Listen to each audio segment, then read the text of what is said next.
75వ రాజ్యాంగ దినోత్సవం సందర్భంగా రాజమహేంద్రవరం దళిత గిరిజన ప్రజా సంఘాల కన్వీనర్ మరి బాబ్జీ ఆధ్వర్యంలో రాజమండ్రి క్వారీ మార్కెట్ సెంటర్ నుండి car bike rally Gokavaram bus stand వద్ద గల అంబేద్కర్ విగ్రహం వరకు జరిగింది.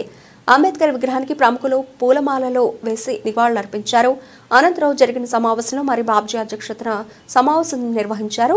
రాజ్యాంగం అమల్లోకి వచ్చి 75 సంవత్సరాలు పూర్తయిన సందర్భంగా రాజ్యాంగం యొక్క గొప్పదనాన్ని పోల్చి చూసుకోవాలని అని అన్నారు. హక్కుల కోసం నిరంతరం పోరాటాల ద్వారానే సాధించుకోవడం జరుగుతుందని, ఓటు హక్కుని సద్వినియోగం చేసుకోవాలని అన్నారు. కోర్టులు కూడా సరైన న్యాయాన్ని అందించడం లేదని అన్నారు. ముఖ్య అతిథి ప్రముఖ దళిత నాయకులు retired executive director ONGC DMR Shekhar మాట్లాడుతూ రాజ్యాంగం వచ్చిన తర్వాతే అందరికీ సమాన హక్కులు కలిగాయని, భారతదేశంలో అనేక మతాలు కులాలు ఉన్నప్పటికీ భిన్నత్వంలో ఏకత్వం రాజ్యాంగం ద్వారానే సాధ్యమైందని అన్నారు.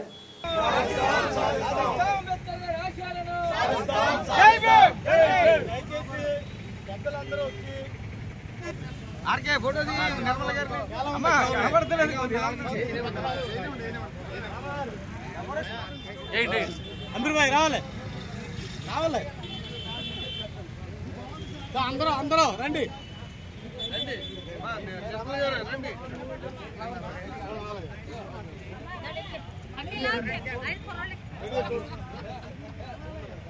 అందరికి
ప్రజానీకానికి 75వ గణతంత్ర దినోత్సవ శుభాకాంక్షలు తెలియజేస్తూ ప్రపంచ మేధావి డాక్టర్ బి అంబేద్కర్ గారు ఏదైతే రాజ్యాంగ ఫలాలు ఉన్నాయో మరి ఈ రోజు దేశవ్యాప్తంగా దాన్ని పరిరక్షించుకునే అవసరం ఎంతైనా ఉంది.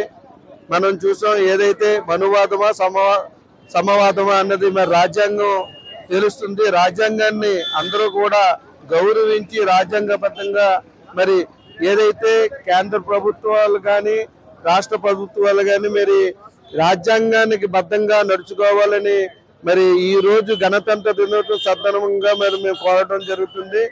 ఎవరైతే యువత ఉన్నారో యువతకు నడుం బిగించి రాజ్యాంగ హక్కులు పరిరక్షించే దిశగా ముందుకు నడవాలని మరి గణతంత్ర దినోత్సవం సందర్భంగా మేము కోరడం జరుగుతుంది.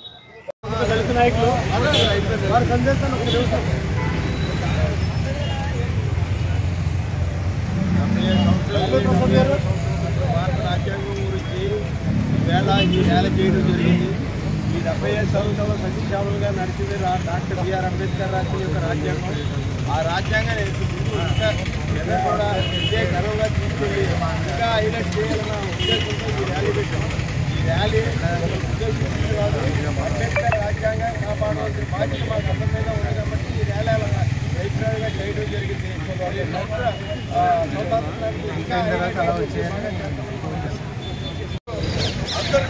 కొంతమందికి అలా ఉంటుంది. కానీ ఈ భారతదేశం మొత్తానికి ఏకైక దేవుడు ఎవరంటే అంబేద్కర్. దాన్ని మార్చాలని ఎవరు కుటీల ప్రయత్నాలు చేసినా ఇది సాగే పరిస్థితి ఉండదు. కోర్టు కూడా తప్పుదారి పడుతున్నది. మన సుప్రీంకోర్టు నాకు జడ్జిమెంట్ ఇచ్చింది. ఎవరైనా ఎస్సీస్ క్రిస్టియన్స్ గా మారితే వాళ్ళ క్రిస్టియన్స్ బీసీలో వచ్చేస్తారు, ఎస్సీ వర్తించినారు. చాలా తప్పు. రాజ్యాంగంలో అంబేద్కర్ గారు చాలా క్లియర్ గా రాశారు.